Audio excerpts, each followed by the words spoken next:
বিলাসিতা অসমৰ তৰফৰ পৰা সমগ্ৰ অসমবাসীক বৈপ্লৱিক অভিবাদন জ্ঞাপন কৰিছো। মই বিকাশ অসম আৰু মোৰ লগত আছে দৰং জিলা সেক্ৰেটাৰী প্ৰেসিডেন্টকে আদি কৰি মৰিগাঁও জিলা সেক্ৰেটাৰী প্ৰেসিডেন্ট আৰু ওদালগুৰি আছে নেকি? ওদালগুৰি নাই। গতিকে আমি আছো word number 3 main town Kharupetia main town Darrang জিলাৰ ওয়াৰ্ড নাম্বাৰ 3 আছো। আমাৰ ইয়াৰ বহুখিনি আমাৰ খিলঞ্জীয়া ককাই ভাই ইতিমধ্যে আমি সমাগত হৈছো, একলগ হৈছো।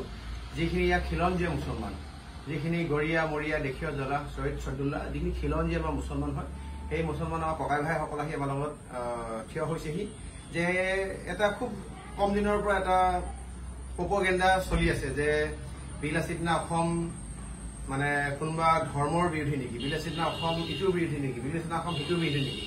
বিলাসিতা অসম হল যিকোনো অপৰাধ কৰা মূলৰ যিকোনো ব্যক্তিৰ বিৰোধী। সি হিন্দু হ'ব পাৰে, সি মুছলমান হ'ব পাৰে, নে কি কয়?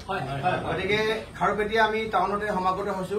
খুব কম দিনৰ ভিতৰত অসমীয়া জাতিটোক ভাল পোৱা, মনে প্ৰাণে ভাল পোৱা যিসকল আমাৰ খিলঞ্জীয়া ককাই ভাই বাই ভনী আছে, সকলো লগ হৈ খাৰুপেটীয়া মাজমজিয়াতে প্ৰায় কিমানমান মানুহ জড়িত হ'ব?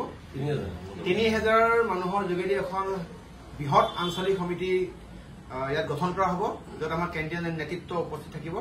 আৰু এটা কথা আমি স্পষ্টকৈ ক'ব বিচাৰিছো যে ধৰ্মক লৈ ৰাজনীতি কৰাটো তেনেই সাধাৰণ কথা। গতিকে ধৰ্মক লৈ ৰাজনীতি কৰিব নালাগে। এই অসমীয়া জাতিটো সংকটৰ সময়ত আমি অপৰাধীসকলকহে চিনাক্ত কৰি দিব লাগে। ধিঙৰ যিটো ঘটনা ঘটি গ'ল, উক্ত ধিঙৰ ঘটনাটোত অপৰাধীজনক বিচাৰি দিবৰ কাৰণে সহায় কৰা বহুখিনি মুছলমান মানুহ আছিলে, বহুখিনি ইছলাম ধৰ্মাৱলম্বী মানুহ আছিলে, বহুখিনি হিন্দু ধৰ্মৰ মানুহ আছিলে। কিন্তু কথাটো হ'ল এনেকুৱা ধৰণৰ বস্তুটো আপোনাৰ যিটো টুইষ্টিং কৰি আছে, ধৰ্মক লৈ যিটো ৰাজনীতি কৰিছে, সেই ধৰ্মক লৈ ৰাজনীতি কৰোঁতে আমাৰ অসমীয়া আৰু অনা অসমীয়া মানে অসমীয়া খিলঞ্জীয়া থলুৱা মানুহক আগ্ৰাসন কৰা সেই ব্যক্তিসকলৰ বিষয়টো তল পৰি গৈছিল। গতিকে আমি বিচাৰিছো যে অসমৰ যিকোনো ব্যক্তিক বিভিন্ন প্ৰকাৰে আগ্ৰাসন কৰা অপশক্তিসকল তেওঁলোকক আমি ৰোধ কৰিব লাগে, তেওঁলোকক নচ্ছেদ কৰিব লাগে, উৎখাত কৰিব লাগে।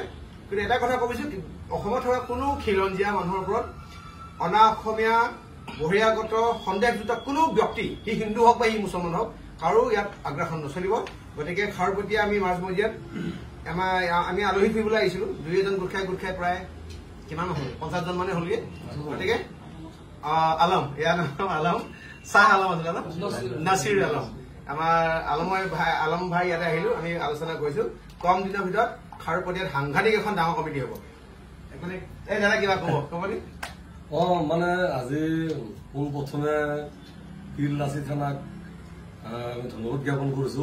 বিশেষকে জিলা কেন্দ্ৰীয় সমিতিৰ বিকাশ দাক আজি লগ পাই আমি মানে গৌৰৱ অনুভৱ কৰিছো। আৰু আপোনাৰ অসমৰ পীৰলাচি থানাত যিটো মানে এক্টিভিটি দেখিছো, খুব ভাল পাইছো। আজি হঠাৎকে আমি বিকাশ দাক লগ পালো। তো কথা হ'ল কি, আমি অসমীয়া ল'ৰা খাৰুপেটীয়াত, বিশেষকে খাৰুপেটীয়াত বহুত দিনৰ পৰা আশা কৰি আছিলো যে পীৰলাচি থানাৰ নেতৃত্বৰ কোনোবা আহিব। হঠাৎকে আজি আহি পাইছে। তো আমি একেলগে সমাগত হৈছো। তো আমি তেওঁলোকক আজি এটা অনুৰোধ জনাইছো, যিহেতু পীৰলাচি থানা অসমত অসমীয়াৰ স্বাৰ্থ, বিশেষকে অসম আৰু অসমীয়াৰ স্বাৰ্থত কাম কৰি আছে। আমিও অসমীয়া ল'ৰা, আমি অসমৰ স্বাৰ্থত কাম কৰিব বিচাৰো। তেওঁলোকক আমি আমাক এটা সুযোগ দিব লাগে। তেওঁলোকে আমাক আশ্বাস দিছে যে তোমালোকক অসমৰ স্বাৰ্থত, অসমীয়াৰ স্বাৰ্থত কাম কৰিবৰ কাৰণে সুযোগ দিছো, সুযোগ দিম। এটা কমিটি গঠন কৰিবৰ কাৰণে আমি অনুৰোধ জনাইছো। বিশেষকে বিকাশ দা আজি লগ পাইছো, তেখেতৰ লগ পাই আমি ধন্য হৈছো। আৰু তেখেতে আমাক আশ্বাস দিছে যে এখনি অতি সোনকালে দৰং জিলাৰ খাৰুপেটীয়া টাউনত মাজমজিয়াত এখনি অসম পীৰলাচি থানাৰ আঞ্চলিক সমিতি গঠন কৰি দিব বুলি আমাক আশ্বাস দিছে।